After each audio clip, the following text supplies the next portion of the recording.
guys, it's me again. Wish It Is, chapter 28. We will finish this week. And I am reading this with permission from the publisher,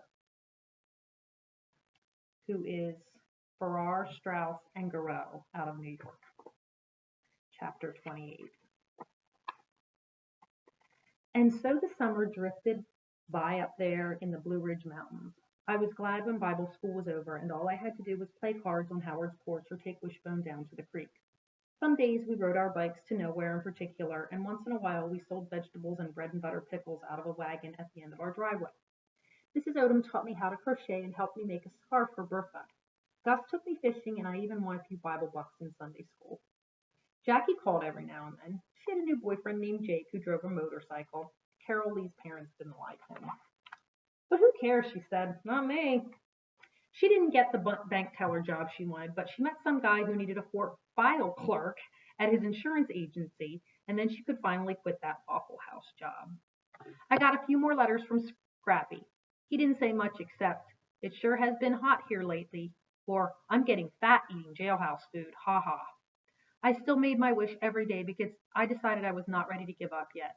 I wished on a butterfly that landed on me, on a camel-shaped cloud, on a cricket in the house, and a lightning bug blowing on my ring finger.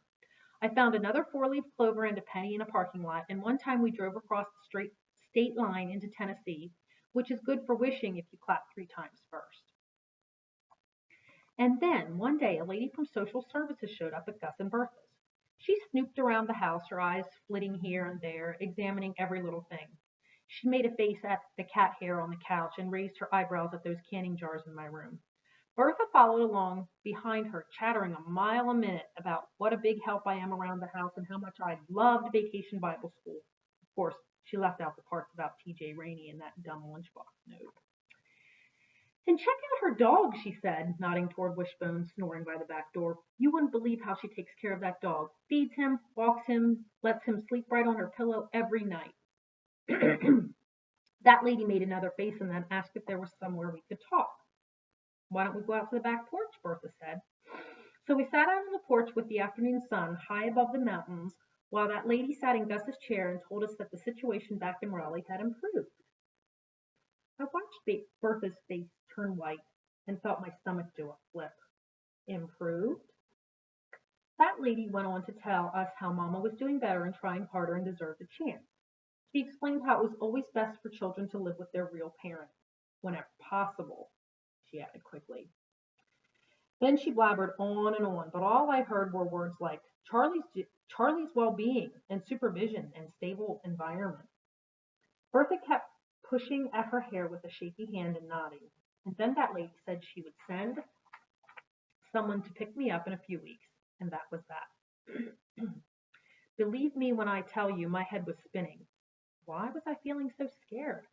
I sat there on that porch with confusion swirling around me like a swarm of angry bees. Shouldn't I be feeling happy? Hadn't I wanted to go back to Raleigh?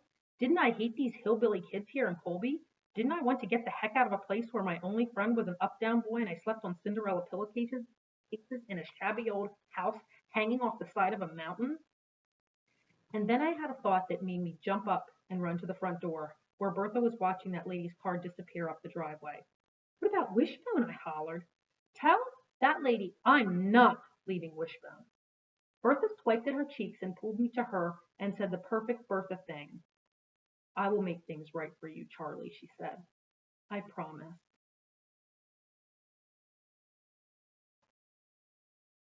All right, chapter 29 tomorrow.